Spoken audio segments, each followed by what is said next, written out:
Të nderuar besimtar dhe besimtare, motra dhe vëllezër, Esselamu Aleikum ve Rahmetullahi ve Berekatuhu. Paqja dhe mëshira e Zotit qoftë mbi ju. Mirë se takohemi në emisionin e radhës, e cili transmetohet përmes frekuencave të radios Fatih. Emisioni titullohet Bisedat e Ramazanit. Radio kjo e Bashkësisë Islame në Malin e Zi.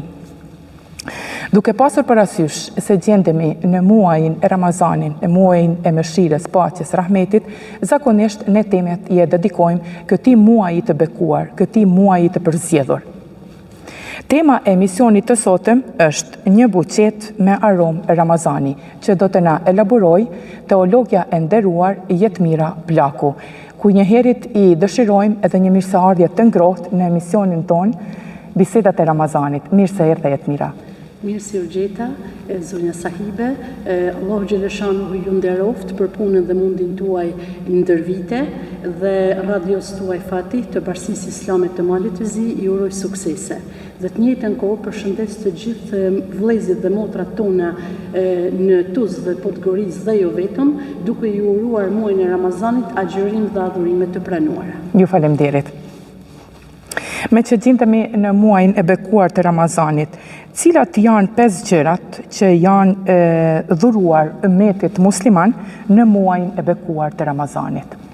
Po, para pëlqeva për me quajt temën e sotme ose titullin e kësaj interviste, një buqet me lule me aromë Ramazani, duke unikuar edhe nga gjërat e bukura dhe interesante ku Allahu Gjeleshanu dhe profeti i nderuar ne i ka lënë si traditë. Në këtë moment themi gjërat që janë dhuru ummetit musliman në muajin e Ramazanit janë 5 dhe kjo në varësi të hadithit të profetit alayhis salam, ku profeti ka thënë në muajin e Ramazanit ummetit tim i janë dhënë 5 gjëra të cilat nuk i janë dhënë asnjë populli dhe një pejgamberi përpara meje. Së pari është në natën e parë të Ramazanit Allahu i sheh robërit e tij dhe kur Zoti i sheh robërit e tij nuk i dënon ato. Së dyti është aroma e gojës së agjëruesit, e cila është me erën më të mirë dhe më të këndshme tek Allahu se sa aroma e miskut. Dhe e treta, melekët kërkojnë falje për besimtarët çdo ditë dhe çdo natë. E katërta, Allahu urdhëron xhenetin e tij duke i thënë përgatitu dhe stolitu për robërit e mi, sepse aty në shtëpinë time dhe nderimet e mia kanë për të pushuar besimtarët nga lodhjet e kësaj bote. Dhe fundit, natën e fundit, Allahu mëshirëplot i fal të gjithë për natën e fundit të Ramazanit, dhe njëri nga aty pranishmit ndërkohë që profeti alayhis salam po fliste i tha: "O i dërguar, mos ndoshta ajo natë është nata e Kadrit?" Profeti i tha: "Jo. A nuk ke parti se punëtorët punojnë e pastaj i marrin shpërblimet?" Ky hadith është shumë kuptimplot dhe në çdo njërin prej tyre mund të gjejmë vetveten tonë në mos shumë pak dhe besoj që Allahu Gjeleshanu dhe mendimin e tij ka më na bë për me kënë prej agjëruesve të shpërblyer ditën e gjykimit. Amin, inshallah. Në muajin e Ramazanit e nderuar teologe, çdo veprës i shumë fishohet shpërblimi. Kush do të ndërmjetësoj ditën e gjykimit për besimtarin? Ndërmjetësimi është dhurata më e bukur ku Allahu Gjeleshanu ja ka dhuru njeriut në tokë. Do thosha, kam dëshirë për me e dhënë përgjigje në 2 kahe apo në 2 drejtime. Kush do të dëshmoj për ne dhe kush do të ndërmjetësoj për ne? Normal do të dëshmojnë për ne veprat tona, të mira apo të liga qofshin ato.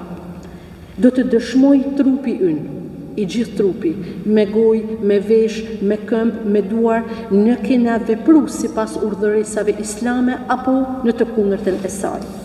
Melekët që janë kiramun katibin, pra janë 2 melekët shkrues, njëri në krahun e djathtë dhe tjetri në krahun e majt, ku i djathtë shkruan veprat e mira dhe i majti shkruan veprat tona të liga. Këto do të dëshmojnë për ne. Do të dëshmoj dhe profeti Muhammed alayhis salam nëse kemi kënë pasues të urdhëresave të tij profetike, nëse kena kënë djegës të tij. Do të dëshmoj toka ku ne kemi ecur në të, ne kemi prek të lejuar, ne kemi prek të ndaluar, në çdo gjë dhe çdo veprim që ne kena kryer dhe çdo adhurim që kena kryer apo mëkat në të, do të dëshmoj pse jo dhe koha, dita dhe nata kanë me kanë ose në krahun ton ose kundër nesh. Lusim Allahun që të jetë në krahun ton dhe të dëshmojë për ne vetëm për mirë. Ndërsa pjesa e dytë, kahu i dytë, kush do të ndërmjetësoj për ne ditën e gjykimit.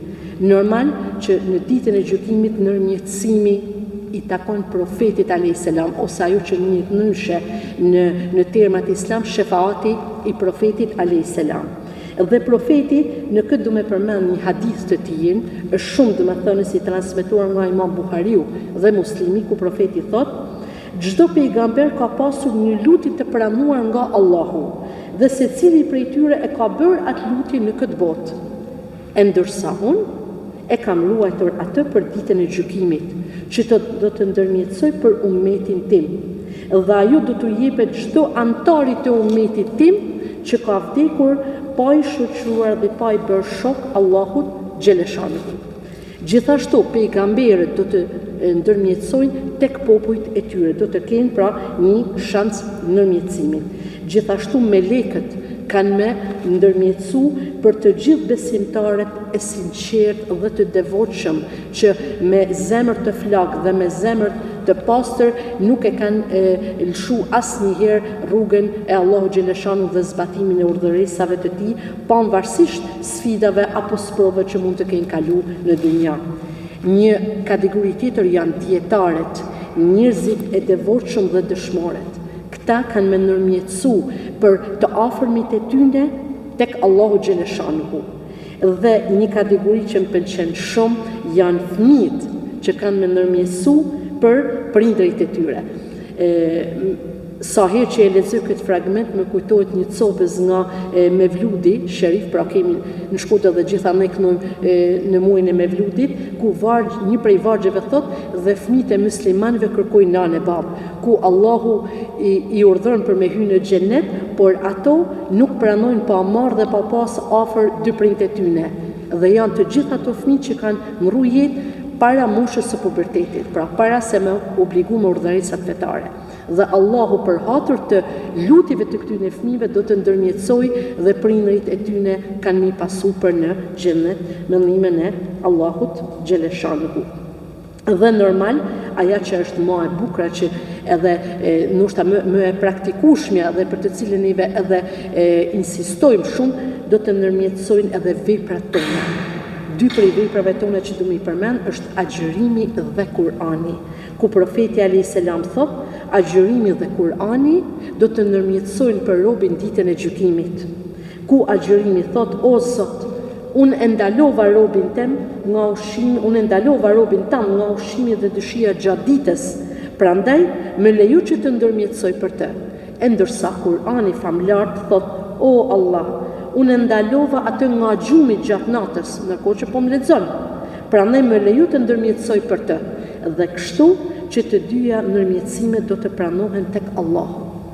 Dhe ndërmjetësimi është një shpresë shumë e madhe për besimtarin, por të njëjtën kohë është edhe një kujtesë që ne duhet të jetojmë në bindje ndaj Allahut për ta fituar këtë ndërmjetësim. Besimtarët dhe besimtarët gjatë muajit të Ramazanit dëshirojnë që ibadetin e tyre ta shtojnë edhe më shumë, posaçërisht namazin, zeqatin, sadakan, edhe lutjen. Mund të na thoni pak a shumë për vlerën e duas në muajin e Ramazanit? Faleminderit e nderuar. Ndër vlerat e duas më e bukura është se është lidhja e fortë me Krijuesin e gjithësisë. Nëpërmjet lutjes, robi i drejtohet Allahut fuqiplot dhe nuk ka ndërmjetës. Në njëjtën kohë, ndërkohë që ne i drejtohemi Allahut, shprehim edhe atë besimin dhe varësinë ndaj Allahut. Pra ne krijojmë atë besimin se kam ku më mbështet, kam një supë të ngrohtë ku mund të mbështes kokën time. Gjithashtu është edhe përgjigje e Allahut. Në çfarë format? Allahu në Kur'anin famlar urdhëron dhe thotë: wa idha sa'ala ibadi anni fa inni qaribun ujibu da'wata ad-da'i idha da'an. Dhe nëse më pyesin robërit e mi për mua, thuaj unë jam afër, i përgjigjem pyetjeve të lutjes së tyre. Gjithashtu, lutja na mbron neve nga sprovat dhe fatkeqësi.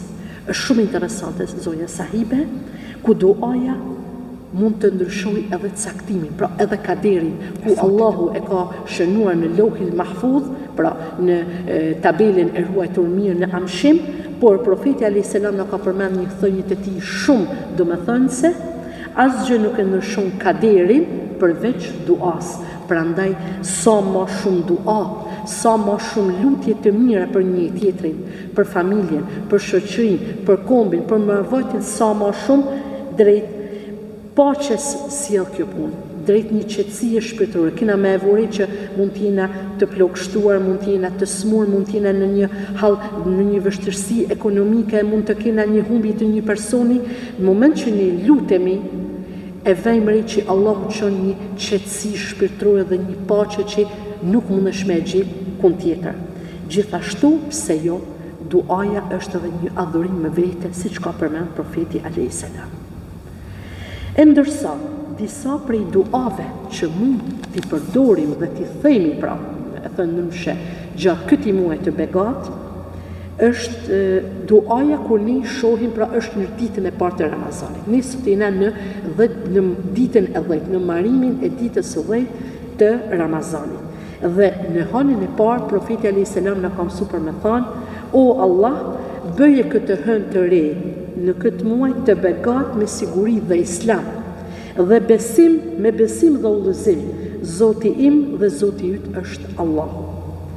Një dua shumë e rëndësishme që profeti ja ka mësuar Aishës radhiyallahu anha është duaja: Allahumma innaka afuun karim tuhibbul afwa fa'fu anni. O Allah, ti je falës, e do falje, më fal mua.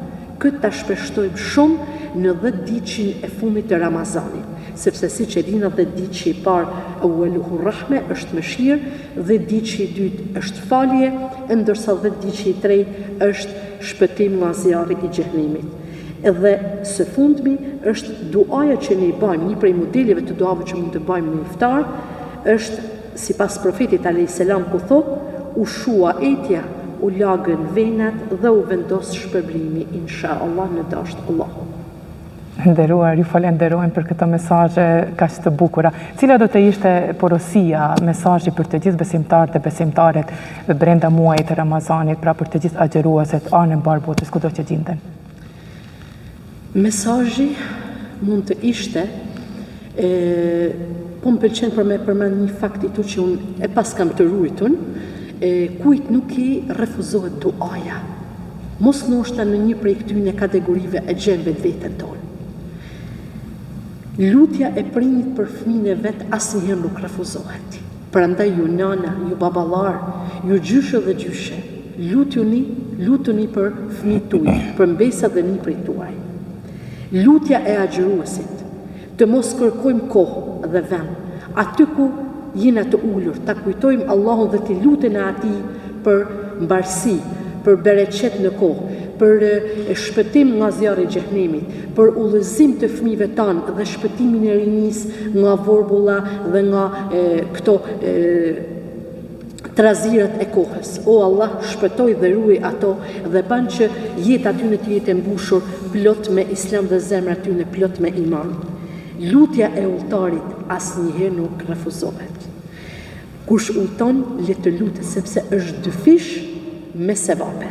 Dhe lutje e atij që është bë pa drejtësi, Allahu ka bën që lutja e atij nuk refuzohet as edhe një herë. Dhe kështu Allahu xhaleshanuhu ju shpërblet për çdo hap që ju keni bërë nga Tuzi për marrë në Shkodër, dhe ishte një nder dhe një privilegj i njimi personalisht dhe jo vetëm për me kenë pjesë e emisionit tuaj si një prej vajzave të Myftinisë së Shkodrës. Allahu xhaleshanuhu ju apranov dhe na apranov të gjithëve ne agjërimin e Ramazanit dhe baf që ky agjërim të dëshmoj për ne ditën e gjykimit për mirë. Amin. Nderuara teologe, faleminderit shumë për këto mesazhe, porosi dhe dua që i përcollet tek ne përmes frekuencave të radios Fati, dhe lutim të Madhin Zot që të gjitha këto porosi që i përcollet të jenë dobiprurës për ne, për familjet tona dhe për mbar shoqërinë. Të nderuar ndjekës të radios Fati, këtu e përfundojmë emisionin e sotëm. Në këtë emision ishin Jetmira Plaku dhe unë Sahiba Goga Dacic. Deri në takimin e ardhshëm, Esselamu alaikum wa rahmetullahi wa barakatuhu.